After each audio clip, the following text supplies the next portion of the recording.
Ohio, Florida, Mississippi, and you guys? Michigan. Woo! Woo! Go green, go white. All right, ladies and gentlemen, that was my crowd work portion of the show. That's basically it. First and foremost, I feel compelled to tell you guys, I'm not gay. I'm from Miami. We all look like this.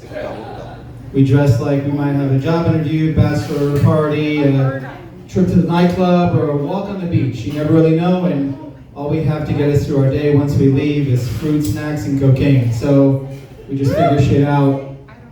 Florida guy over at the bar, is that right? What part of Florida? What part of Florida is he from? Oh no, Mississippi. You're from Florida. What part of Florida? Where's that down? Okay. All right, but not anywhere near Florida, man. Is that correct? Cocoa Beach, like a NASA spaceships. Okay, cool. I love when I visit South Florida. South Florida is my favorite place to play a really fun guessing game. You have to play it in the afternoon at any local coffee shop. It's called Stripper or Realtor. Oh my God, such a fun game. Hot woman walks in at 2:30 in the afternoon after a long Bikram yoga class, orders something with at least 17 syllables, has a name that definitely isn't on her birth certificate, and then you just sit there and say, stripper or realtor? I usually go, I'm gonna take both for 400, Bob. Both. Because what else do you do with an 11-year gap in your resume? And an even bigger gap that you have to deal with later. Anyway, speaking of strippers, I've learned. One of the most frustrating things for me as a guy is when I go to a strip club, all like the super hot chicks apparently have something else to do. So I only go to strip clubs on Father's Day. Because you know they don't have any other plans. You know what I mean?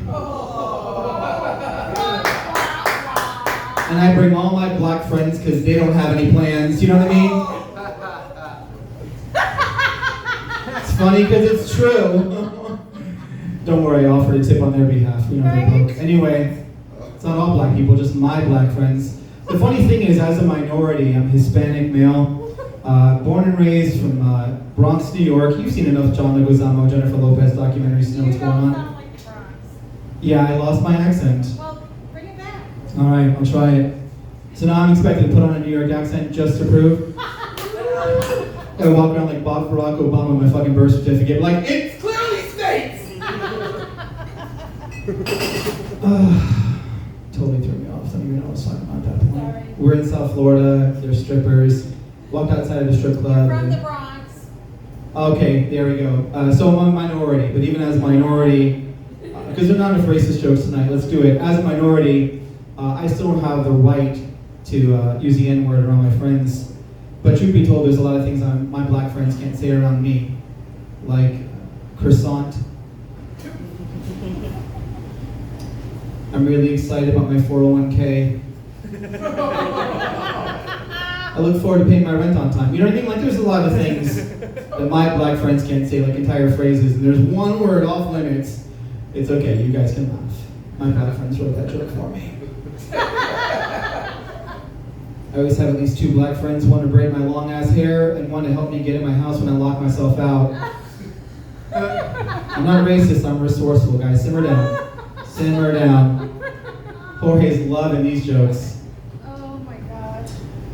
Oh man. But here's a problem. Like the dating scene for me was really, really difficult and still is. I'm about to say something to shock all of you because I'm performing in a bar right now. But like, I don't drink, right? When I tell people I don't drink, they always assume that there's a story that either me or my mom or my dad had some horrible drinking problem, right? And there's no story. I just don't like the taste of alcohol. I'm that boring fucker at weddings. Do you guys just have cider? Anyway, people always assume that there's a story, right? Weird thing is, I also don't eat mayonnaise. But that's because my dad beat the fuck out of me with a mayonnaise jar. No. Not valid. Luckily, I think Hellman's new and they just made plastic jars. That's why I have this beautiful face, you guys. Oh And he resorted to like those packets and it cut my face. It cut my face! You guys. Oh, that's funny. That's funny. When I go out, my friends are never like, hey man, we might go to some places that serve mayonnaise. Is that gonna be weird for you? I might have a little mayonnaise. I'm not gonna go crazy! Anyway, next time you guys eat mayonnaise, you'll think about that joke. It's a funny one. You guys are from Ohio? One of the states that has the most success as far as... What the fuck I just fucking do? You guys can talk after the show. It's okay. I'm like a substitute teacher. I'll start when you stop, okay? I'm only getting $80. I'm unemployed! Alright. I'm sorry. No problem. Do you know that Ohio has the highest success rate for marriages? Did you know that? From personal experience, no, I did not. Okay. It works for most people. No, but seriously, it's true. And most of those couples met in high school, which, as it turns out, only works if you're also in high school. What I'm saying is anybody in their mid-30s who's single, don't try that fucking tactic. Otherwise, you're not going to be allowed near any school. All right, we're good. We live in a very politically correct world, hence all the clenched butt cheeks from the jokes I've said thus far. So politically correct, you can't even call them the mailman anymore. You have to call them the person. I don't make up the rules. Doesn't matter if they're having a package or an envelope. It's not yours, don't touch it. You know what I mean? It's a smart joke. Package. Should I have said box? I love it. Segue. What the fuck do we call the vagina a box? Boxes have packages. Okay. Why don't we call it an envelope? An envelope to function properly needs moistening. Mm-hmm. But you touch that shit wrong, that bitch will cut you. All right. From now on, we agree to call the vagina an envelope, and we're moving along. Word choice is always really challenging, right? You can definitely tell your friends, I like to fuck big girls. Yeah! Right? And Brokadell loves that joke. Anyway, but you can't say, I like to fuck little girls. Isn't that weird? It's so weird, right? Even if you're 5'7" on a good day with thick shoes, and you really need short. So rough. Oh, I was talking about drinking. That's right, and then I got distracted.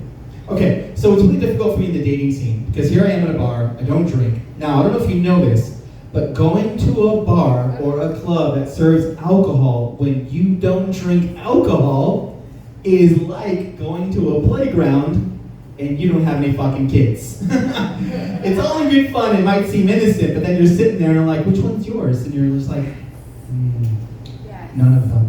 I don't know any of these fucking kids, actually. I just like seeing the wind going through their hair on the swings, you know what I mean? Is that weird? It's like, who are you calling? Who are you calling? I'll leave on my own, thank you. It's true. When I'm talking to girls, and obviously they approach me because I look like this, and I look a lot taller sitting on a stool. Anyway, when they come up and talk to me, right, they'll be like, hey, so what are you drinking? And I'm like, Red Bull. And I'm like, Red Bull and what? And I'm like, Red Bull and ice? I don't know. Look at this shit. Here's a true story. I'm going to show you guys 100% true story. You guys ready? Yes. Okay, cool. So, this is South Beach, right? It's me, Lil Wayne, and LeBron, right? We're all just hanging out at a club in South Beach. I'm like, LeBron left a little bit early, but me and Lil Wayne are chilling there. Drake's there too. Fuck it. We're just rolling it out. This woman comes up to me. We're chatting. Things are going well. As a matter of fact, she even had that like really unattractive part of the group. That one girl who's like always yanking women out of the bathroom. Like, hey, can you come over here? And she's like, no, I'm good, Stacey. Thank you. And she's talking to me, right? And so she asks me, what are you drinking? And I just tell her, Sprite. Could have lied. But usually I go with Sprite with a side of roof and all, just like right beside the cup. Anyway. And so here's what actually happened. Okay, all the other shit wasn't true. This is what actually happened. She shoos away the bartender who's about to come with another drink.